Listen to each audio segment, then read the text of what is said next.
Jadi Uni dulu pernah atau sering kena migrain? Iya, dulu tuh udah langganan banget. Langganan banget? Langganan. Ya itu migrain ya, emang cuma separuh aja kan sakitnya.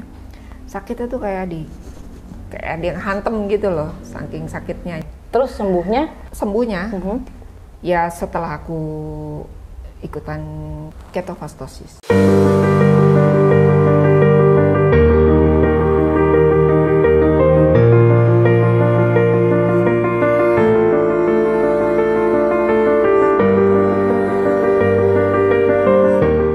Ngobrol sehat bareng teman Sumaila. Video ini dipersembahkan oleh sumailacake.com, kue rendah karbo yang enak. Halo teman-teman, jumpa lagi di podcast teman Sumaila. Saya Siska Tecika. Teman-teman, kali ini kita kedatangan narasumber Mbak Nela Dusan yang akan berbagi pengalamannya menyembuhkan migrainnya. Assalamualaikum. Waalaikumsalam warahmatullahi wabarakatuh. Makasih Mbak Nela udah berkesempatan hadir di podcast teman Sumaila. Sama-sama, Cika. Makasih juga udah diundang ke sini. Iya, sampai sama-sama. juga di tempatnya Teh Cika. Alhamdulillah. Mbak Nela, boleh tahu sekarang kegiatannya apa nih Mbak Nela? Aku dulu tuh lawyer selama 25 tahun lah. Terus di Januari 2018 resign untuk kerja di rumah. Catering, masak. Catering. Iya, nyediain makanan keto. Iya, makanya dibawalah ini Iya. produknya dari Mbak Nela Dusan, namanya Kepo Keto. Yang disediakan di Kepo Keto apa aja nih makanannya nih? Cuma 2 macam dan tuh betul-betul fat and protein aja, hewani. Udah, that's it gitu. Nggak ada yang nasi shirataki, udah nggak ada. Kalau teman-teman ingin order kemana nih? Bisa order di mana? Bisa cek Instagram. Instagramnya namanya sama, Kepo Keto ya. Catering. Kepo Keto Catering. Oh, bisa catering juga berarti ya menyediakan? Iya, memang kita catering Memang sebenarnya. catering ya. Jadi justru jarang banget yang cuma satu kali. Oke, makasih infonya. Mudah-mudahan sukses nih bisnis Kepo Keto Cateringnya. Ya, Mungkin teman-teman juga udah nggak sabar nih pengen denger ceritanya Mbak Nela bisa sembuh dari hantaman migrain yang dulu sering dialaminya nih. Boleh ceritain nggak dulu Mbak Nela, awal mulanya bisa kena migrain tuh gimana tuh? Ya, Kapan?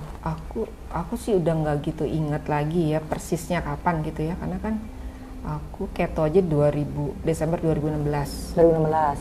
Nah itu berarti kan kejadian-kejadian hantaman migrain tuh ya sebelum Desember 2016 itu. Memang udah masih lama ya? Udah lama. Karena gini, ya karena pekerjaan itu kan bikin kita suka terlambat makan, ya kan? Iya. Awalnya kayak gitu, terlambat makan. Saya juga nggak ngerti, maaf ya, jelas ya ada hubungan lah ya. Terlambat makan, yang kalau kata orang masuk angin. Ya buat aku tuh masuk angin itu ya ujungnya ke migrain.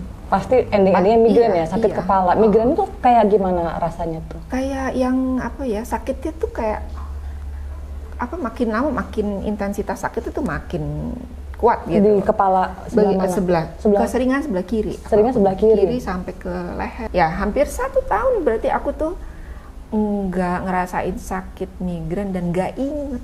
Boleh tahu nggak nih itu Mbak Nela pola makan ketonya itu yang seperti apa?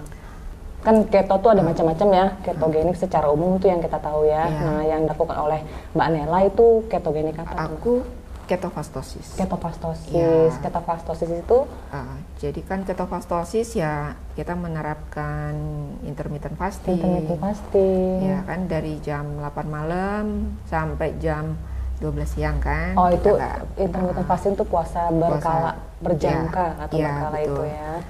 Tapi kan tetap minum ya kan, tetap. Puasa yang masih boleh minum. Ya, terus kita minum. Waktu awal-awal aku masih minum VCO. Oh ada. Ditambah juga waktu itu aku imunator honey juga gitu ya. Iya. Terus jenis makanannya apa tuh yang dianjurkan dalam melakukan ketofastosis ini?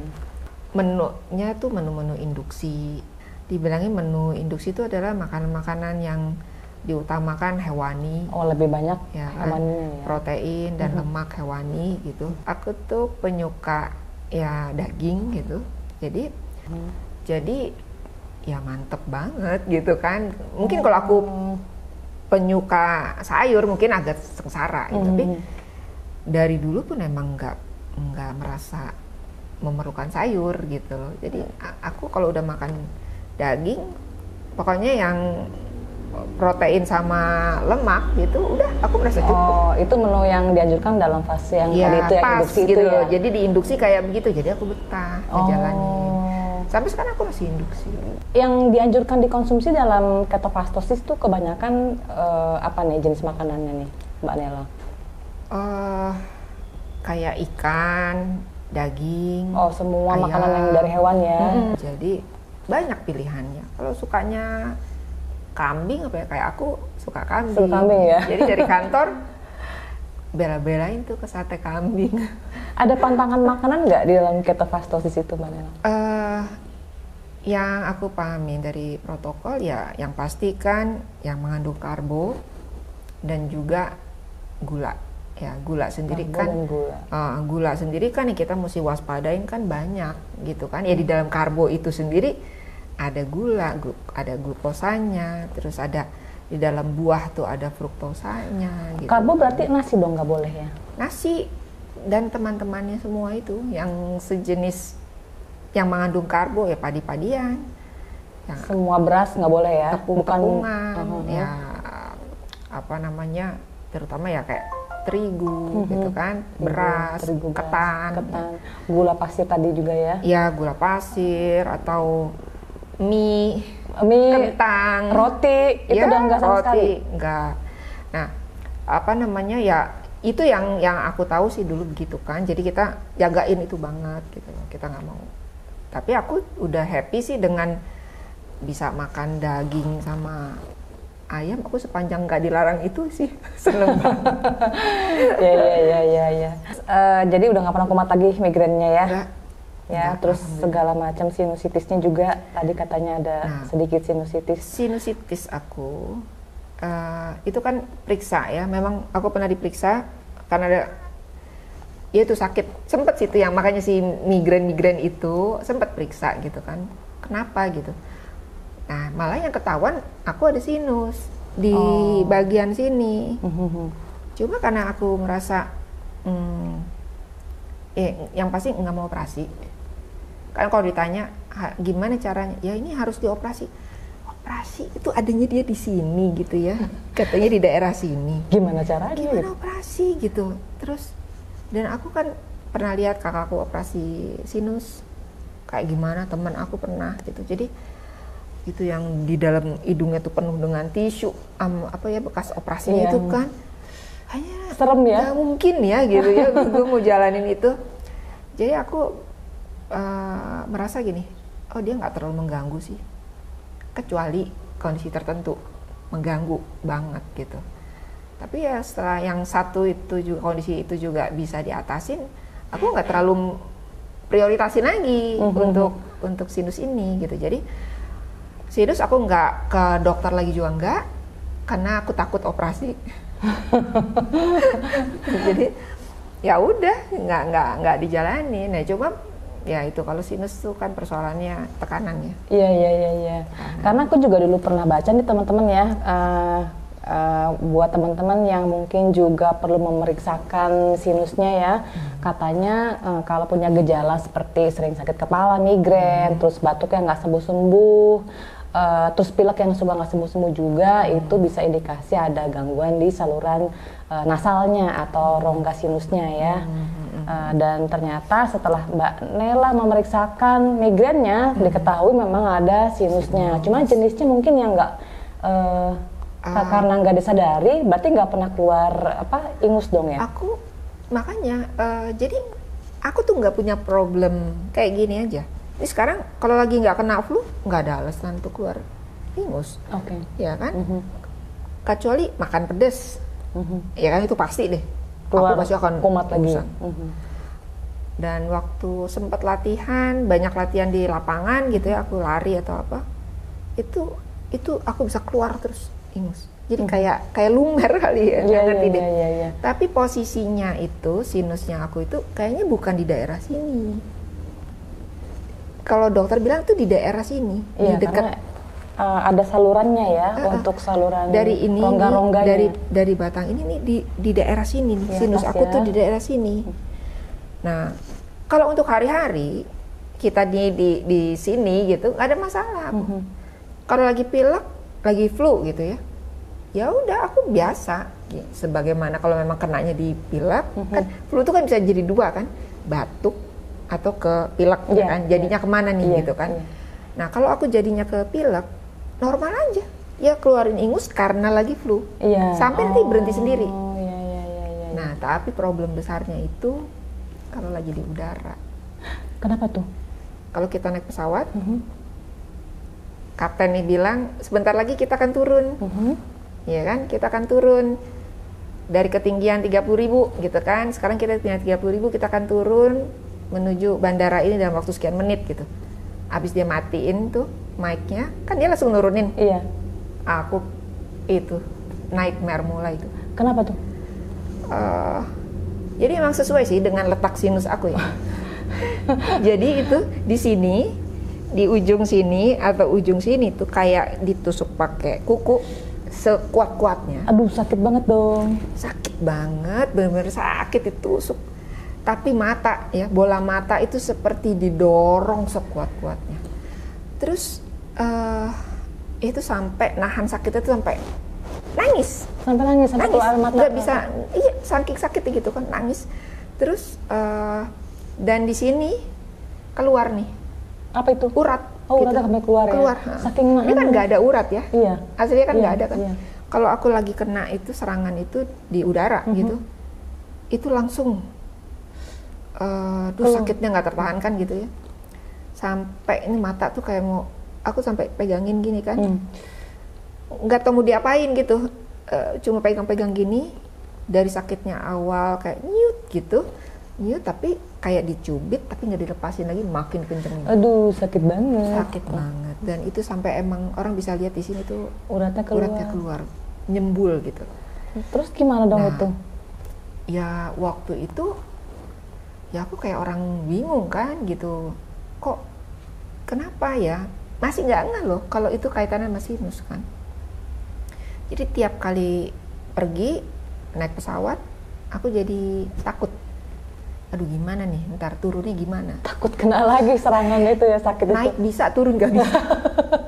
Karena kan turun kan emang tekanan ya. Iya. Kalau naik kan kita nggak apa-apa. Betul. Sama dengan diving. Iya. Aku pernah coba juga terus diving. gimana tuh? Aku pikir aku lagi flu. Aku gelagapan nggak bisa. Karena ya neken kan dia. Oh gitu. Belum sempat turun masuk ke air. Baru Udah masuk ke air. Udah masuk. Nggak kuat aku. Mesti kita jadi gelagapan yang karena aduh kenapa ini gitu. Selalu berhubungan dengan tekanan ya. Iya, jadi Tekanan kalau udara. ya, dan ternyata teman-teman yang sesama sinus punya problem yang sama. Punya problem yang sama. Cuma beda-beda mereka. Ada yang selesai dengan dia ngunyah permen sebelum turun.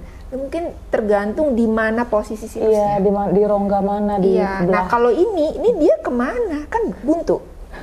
Iya kan? Kalau ini mungkin bisa keluar Iya, iya. atau telinga. Iya. Kalau dia kan udah di atas ya, di atas. Jadi maunya ke mata kali ya. Iya. Itu mau Makanya operasi mata juga gimana ya di mata kayak didorong gitu Iya, kan jadinya kan. Jadi alhamdulillah, yaitu hikmahnya aku pergi haji juga. Di sana aku ngelihat kok ini ada si merek terkenal itu keluarin sinus gitu. khusus sinus gitu. Iya, disebutnya itu sinus gitu kan. Warnanya biru. Di mana tuh? Di apotek-apotek di kota Makkah. Oh di sana, di sini nggak ada. Nggak ada, setahu aku nggak ada. Oh, Karena terus? aku pernah nyari. Oke. Jadi aku suka nitip sama orang yang lagi umroh atau terus Sampai sekarang. ya, tapi kan sekarang kita nggak pergi-pergi. Oh. Jadi kita nggak penting juga Oke, kan. oke. Tapi aku terakhir masih nitip 4 pack itu. Oke. Ada yang aku udah bagi-bagi juga ke teman-teman yang punya keluhan sinus. Jadi aku bilang, nih kalau mau naik pesawat coba ini deh. 1 jam paling lama 1,5 jam. 1,5 jam sebelum landing. Sebelum landing. Idealnya sih sejam lah. Itu semua sakit hilang?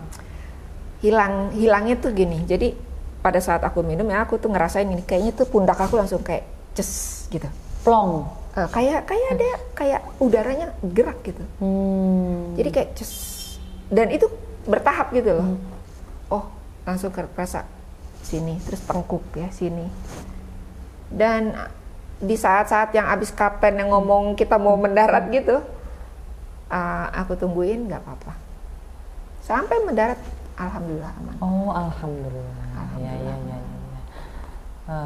Oke, jadi itu perbaikan kesehatan yang dirasakan oleh Mbak Nela ya setelah melakukan. Tapi sayangnya kalau untuk sinus, aku belum berani.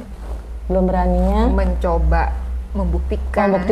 Kalau kayak Mah kan aku bisa buktiin. Mah udah membaik ya? Udah, jadi aku udah bisa, dengan aku bisa minum kopi di tengah jam puasa. Tadinya nggak bisa dan kan? Nggak melintir. Sekarang aman. Itu udah kaget gitu kan. Wah, bisa. Amazing ya. Nah, sekarang bangun tidur minum kopi. Bisa. Aman. Migrain pun hilang. Pakai butter sama garam Himalaya. Kalau butter kita diapain butternya?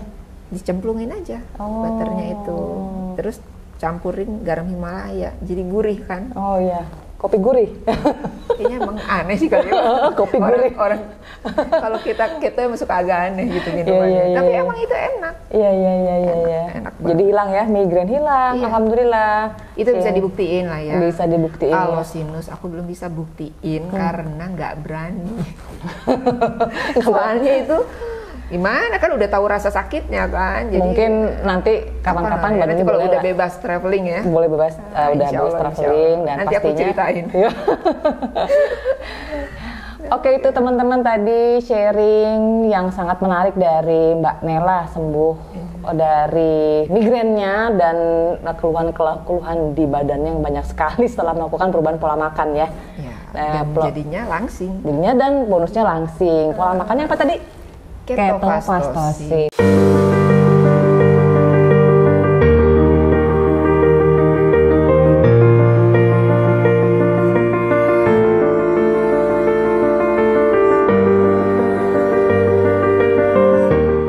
Ngobrol sehat bareng teman Sumaila.